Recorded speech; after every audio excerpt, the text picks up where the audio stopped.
Hi friends, నా పేరు నవీను. మీరు గత కొన్ని రోజుల క్రితం రాసినటువంటి సిపి గేట్కి సంబంధించినటువంటి ఎగ్జామ్స్కి సంబంధించినటువంటి రెస్పాన్స్ షీటు ఆన్లైన్లో ఉంది సిపి గేట్ వెబ్సైట్లో.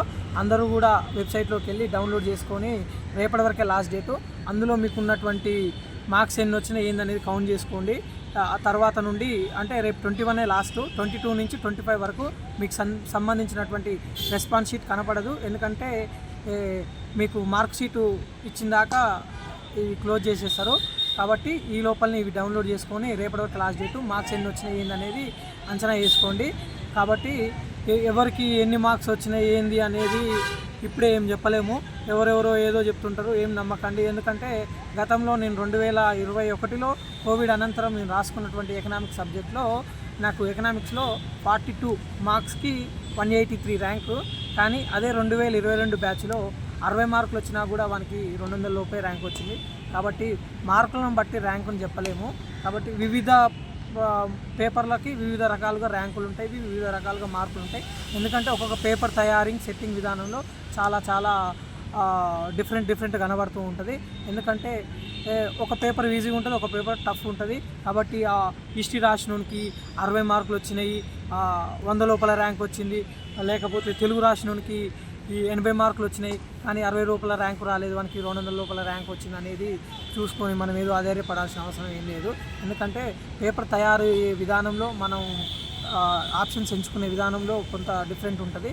కాబట్టి మార్కులను బట్టి ర్యాంకును మనం గెట్ చేయలేము. కొద్దిగా ఒక 10 రోజులు వెయిట్ చేయండి. ఆగస్టు లాస్ట్ వీక్ 30 లోపల మీకు మార్కు సంబంధించినటువంటి ర్యాంకు కార్డు విడుదల అవుతుంది. ఈ ర్యాంక్ కార్డుని బట్టి మనం ఏ కాలేజీలో ఎక్కడ ఏ యూనివర్సిటీలో సీట్ వస్తుంది అనేది అంచనా వేయచ్చు. ఖచ్చితంగా బల్లగుద్ది మరీ చెప్పొచ్చు. కాబట్టి ఎవ్వరు కూడా అధైర్యపడకండి. ఒక్క వారం రోజులు ఓపిక పట్టుకొని ఉంటే మీకు ర్యాంక్ కార్డు వస్తుంది. ఆ ర్యాంక్ కార్డుని బట్టి మనకి ఎక్కడ ఏ కాలేజీ అనేది తెలిసిపోతుంది. ఎక్కువ మార్క్స్ వచ్చినాయి, తక్కువ ర్యాంక్ వచ్చింది, తక్కువ మార్క్స్ వచ్చి ఎక్కువ ర్యాంక్ వచ్చింది అంటే పేపర్ తయారయ్యే విధానాన్ని బట్టి ఉంటుంది. కాబట్టి ఎవరు అధైర్యపడకండి. తక్కువ మార్కులు వచ్చినా కూడా, తక్కువ ర్యాంక్ వచ్చినా కూడా ఎవరు ఏం అనుకోకండి. ఎందుకంటే వివిధ రకాలుగా వివిధ డిస్టిక్లలో వివిధ యూనివర్సిటీలు ఉన్నాయి. ఉస్మానియే కావాలి అనే ఆలోచన ఎవరికి ఏం ఉంచుకోకండి. ఎందుకంటే ఉస్మానియాతో పాటు ఇప్పుడు అధునాతనమైనటువంటి సదుపాయాలు అన్ని యూనివర్సిటీలలో ఉన్నాయి.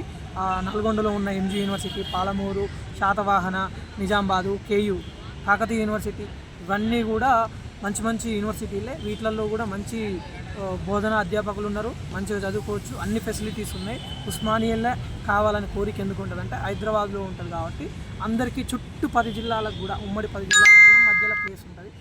ఎటు పోవడానికైనా ట్రావెల్ ఖర్చులు ఇవన్నీ మంచిగా ఉంటాయి కాబట్టి ఎక్కువ ఉస్మానియాని ఎంచుకుంటాము. వివిధ డిస్ట్రిక్ట్లలో ఉన్నటువంటి యూనివర్సిటీలు కూడా చాలా మంచి కాలేజీలే. సబ్ క్యాంపస్లు కూడా ఉంటాయి, వాటిని కూడా ఎంచుకోండి. ఏదైనా డౌట్ ఉంటే అనిల్కి టెక్స్ట్ మెసేజ్ చేయండి లేదా కింద కామెంట్ పెట్టండి. ఎక్కడ ఏంది, ఏ కాలేజీలు ఎంచుకోవాలి, మీకు వచ్చిన మార్కును బట్టి, ర్యాంకును బట్టి మనం ఏ విధంగా ఆప్షన్స్ పెట్టుకోవాలనేది అనిల్ చెప్తాడు. ఈ లోపల మీరు సర్టిఫికేట్లన్నీ గ్యాదర్ చేసుకొని పెట్టుకోండి. అతి త్వరలో ఒక 1 వీక్ లోపల మీకు ర్యాంకు కార్డు వస్తుంది. దాన్ని బట్టి మనం కాలేజ్ ఎక్కడ ఏందనేది చెప్పగలుగుతాం. కాబట్టి ఎవరేమో అధైర్యపడకండి, ఆందోళన చెందకండి. ఇప్పుడు కాకుంటే ఒక 1 ఇయర్ గ్యాప్ తీసుకుని అయినా మళ్ళీ సిపి గేట్ రాసి నేను క్యాంపస్లోనే సీట్ కొట్టాలి, క్యాంపస్లోనే చదవాలనుకుంటే ఆగిపోండి. తక్కువ ర్యాంక్ వచ్చిన వాళ్ళు ఏం కాదు, ఒక 1 ఇయర్ గ్యాప్ పెట్టుకొని సెకండ్ అంటే వచ్చే ఇయర్లో మంచిగా ప్రిపేర్ అయ్యి ఫస్ట్ ర్యాంక్ తెచ్చుకొని క్యాంపస్లోనే చేయండి. ఓకేనా? ఆధైర్యపడకండి. అందరికీ ధన్యవాదాలు.